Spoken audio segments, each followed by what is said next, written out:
Notre deuxième invité, Florian Philippot. Second, parce qu'il n'y en aura pas trois. Hein. C'est fini ce soir, cette élection présidentielle. Enfin, certains diront enfin. Enfin, de toute façon, on enchaînera avec les législatives, donc c'est pas tout à fait ça, enfin. Ça, c'est sûr. C'est vrai que ça a été un débat long. Oui, Florian passionnant. Passionnant. Vous l'avez trouvé passionnante, vous, cette campagne, franchement? Je l'ai pas trouvée toujours passionnante, à vrai dire. Nous avons toujours fait notre campagne sur le fond des idées. Et on a imposé dans cette campagne incontestablement des thèmes extrêmement importants sur lesquels les autres candidats ne seraient pas venus. Il y a eu cette affaire Pénélope, etc., qui a jeté du trouble. Je pense que les primaires, en réalité, ont été un retardateur et n'ont pas permis d'aller tout de suite sur la campagne, où on peut-être fait démarrer trop tôt une campagne. Jamais de primaire avec le Front National au pouvoir? Non, je crois que nous avons eu raison de ne pas faire de primaire. Bon. Regardez, les deux candidats des primaires ont été éliminés dès le premier tour. Mais finalement, on est venu sur les vrais enjeux, peut-être dans l'entre-deux tours. Et on a vu l'écran de fumée autour de M. Macron se dissiper. Et on a vu deux projets clairement différents se confronter. Entre un projet qui veut la dilution de la France, M. Macron, à tout point de vue, on y reviendra, et un projet de vrai changement avec Marine Le Pen. Oui, on n'a pas toujours vu, peut-être...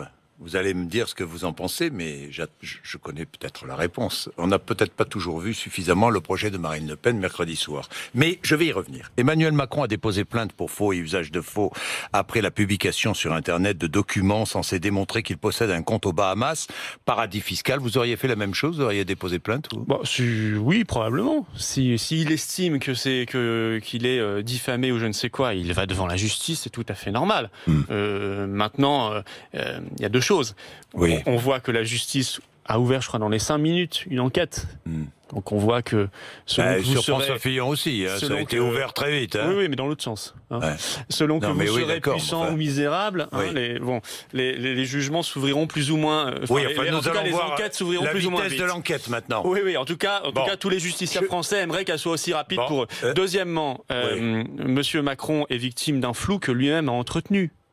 Ah bon je ne sais pas c'est lui le responsable finalement de cette rumeur. Moi, j'ai aucune information sur cette affaire des Bahamas. Je ne sais pas si c'est vrai ou faux.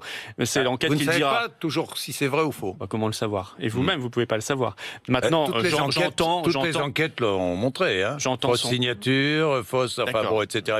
Quoi. En tout cas, il y a un flou sur son patrimoine qu'il n'a jamais voulu lever. Ou alors, attendez. Tout simplement, c'est qu'il a bien dépensé à peu près l'équivalent, comme l'ont calculé des experts, d'un SMIC par jour pendant 2 ou 3 ans pour faire fondre ce qu'il a gagné chez Rothschild et arriver à un patrimoine déclaré extrêmement faible. Mais ça veut dire qu'il est un très très mauvais gestionnaire et qu'il serait assez suicidaire de lui confier les clés de la France. Je ne vais pas me transformer en avocat d'Emmanuel Macron, que les choses soient très claires. Mais pourquoi Marine Le Pen a-t-elle insinué qu'Emmanuel Macron pouvait posséder ce compte information qui est sorti 2 heures avant sur les réseaux sociaux, curieusement, et tout à coup, dans le débat, elle insinue cela. Pourquoi? Elle lui pose la question.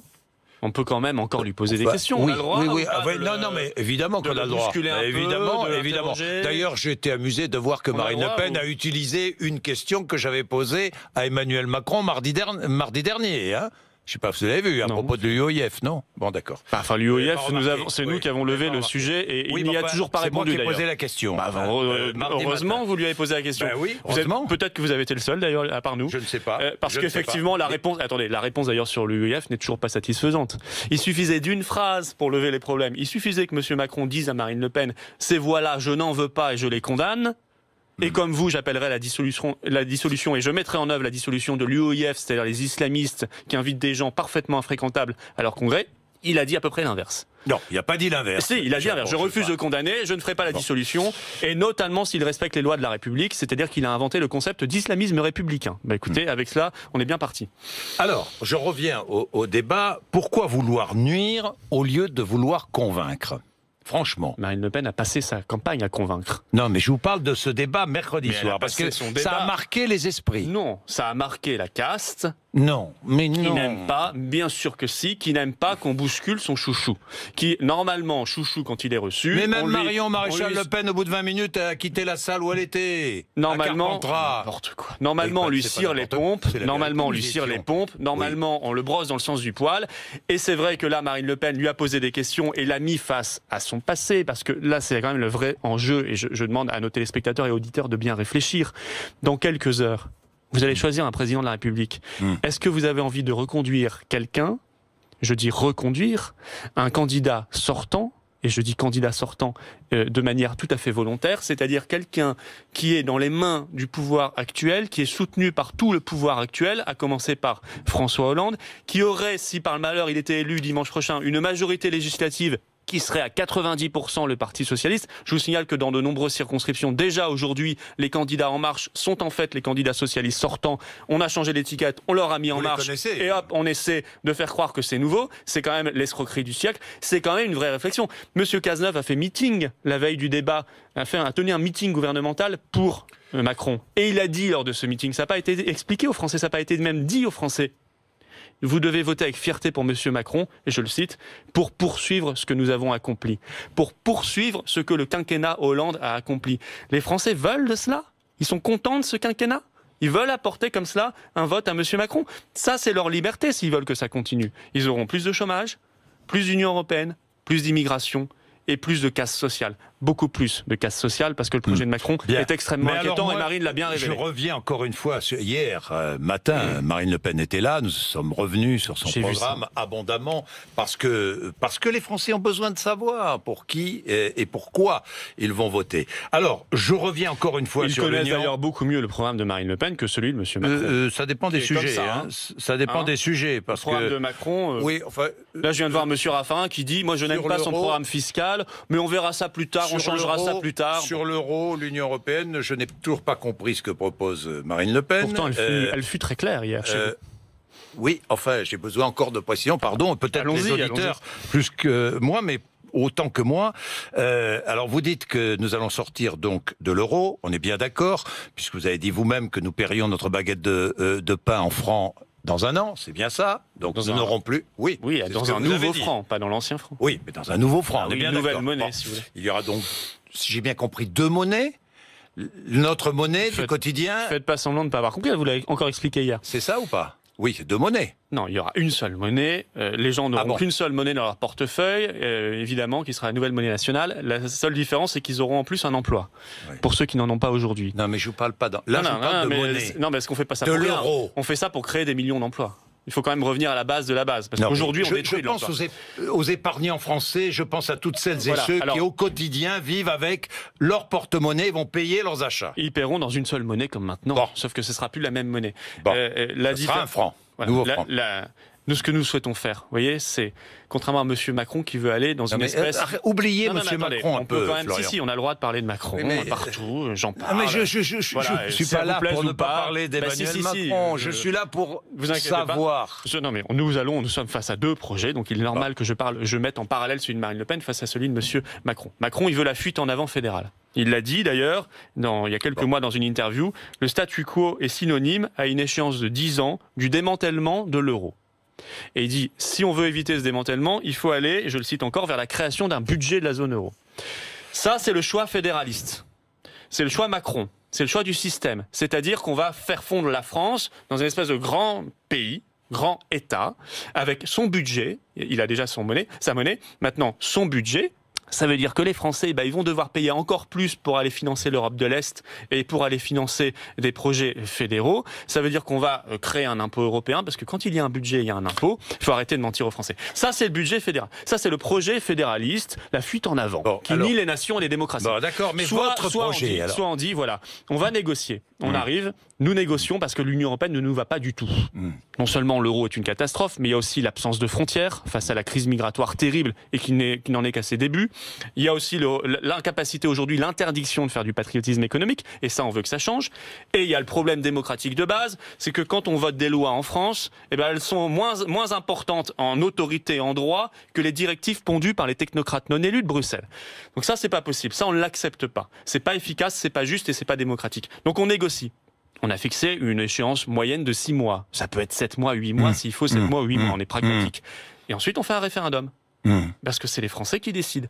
Voilà. Nous, il y a des référendums. Vous négociez. Chez nous, il y a des référendums. Chez Macron, il n'y en a pas un seul qui est prévu, je vous signale, pendant le quinquennat. Vous négociez et vous voulez attirer évidemment sur votre position tous les pays de l'Union européenne. Oui. Nous verrons ça. Je ne suis pas certain d'accord. Je suis pas certain qu'ils soient tous d'accord. Non, mais de toute façon, non, mais Monsieur Bourdin, ce qui est certain, c'est que ceux qui refusent de négocier et ceux qui refusent le référendum sont certains de ne rien obtenir. Alors, ça, c'est certain. Si on n'essaye pas, on n'obtient rien. Je voudrais savoir pourquoi vous assénez tant de contre-vérités. Marine Le Pen nous dit de 1993, Marine Le Pen, alors pas vous, de 1993 à 2002, elle a dit toutes les entreprises françaises pouvaient payer en euros, c'est faux. De 1999 à 2002, la transition des monnaies nationales vers l'euro, uniquement de 99 à 2002, non pas de 93 à 2002. L'écu, bien sûr que si. L'écu, de 1979 à 1998, servait d'outil bancaire. Les acteurs privés n'ont pas échangé avec des écus, contrairement à tout ce que vous avez dit.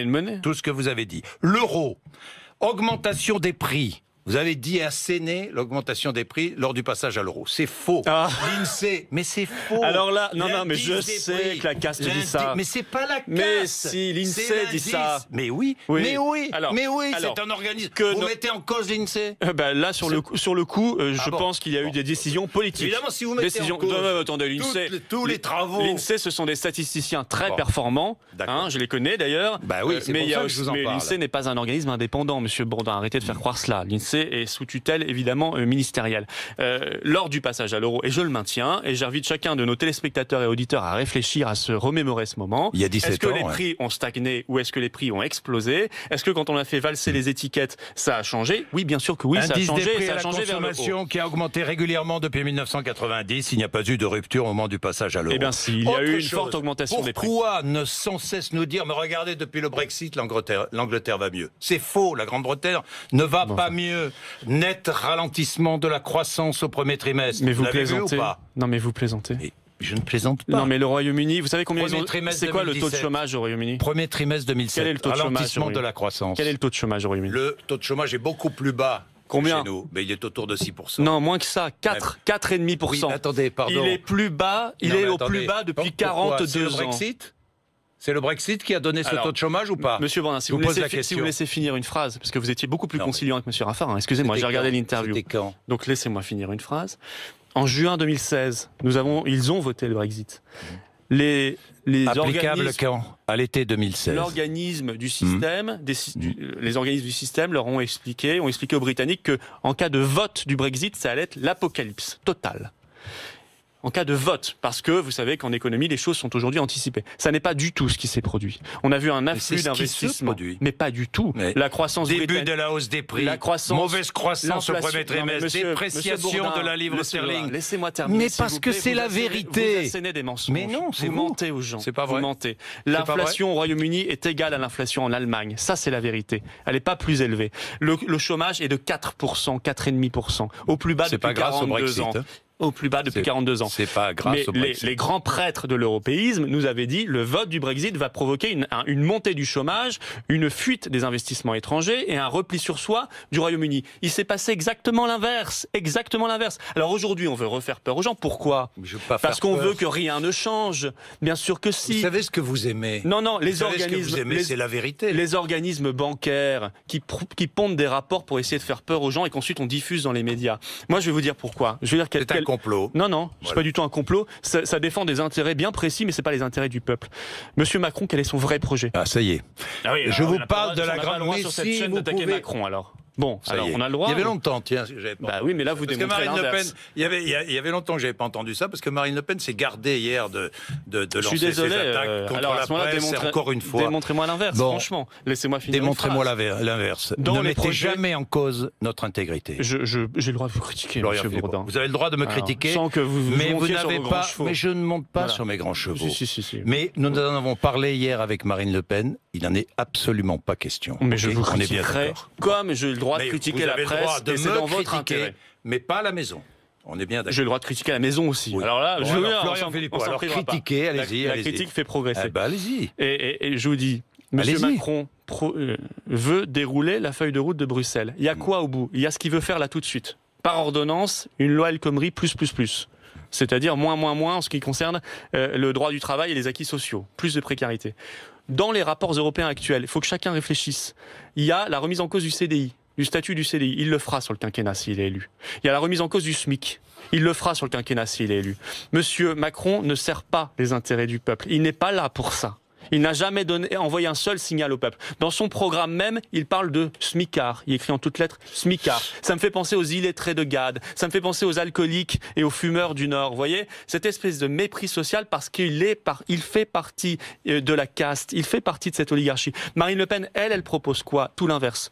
Elle propose la justice sociale. Oui, on va revaloriser tout de suite les petites retraites. Oui, on va supprimer le RSI. Oui, on va remettre en place la défiscalisation des heures supplémentaires. Oui, on va faire en sorte que ce soit nos PME françaises qui soient bénéficiaires des marchés publics en priorité. Oui, on fera de la démocratie directe. Ce ne sera pas une petite caste bancaire qui décidera pour vous. Il y aura le référendum d'initiative populaire. Il y aura la proportionnelle intégrale aux élections. Vous voyez, ce projet-là, c'est le projet du peuple. Il dérange le projet bancaire qui est d'une mise sous tutelle, d'un coup d'État financier dans notre pays. Monsieur Macron, c'est cela. Ça n'est pas quelqu'un qui défend des intérêts populaires. Bon, merci d'être venu répondre aux questions sur BFM TV. Florian Philippot. Merci. Bon, vous voyez. Mais vous avez l'occasion. Vous voyez que vous avez l'occasion de vous exprimer. Vous voyez que vous avez l'occasion de vous exprimer ici. Je peux rectifier les choses. Eh bien, toute critique est bonne à prendre, mais ce n'est pas une mise en cause de votre intégrité. Parfois. Certainement pas. Parfois.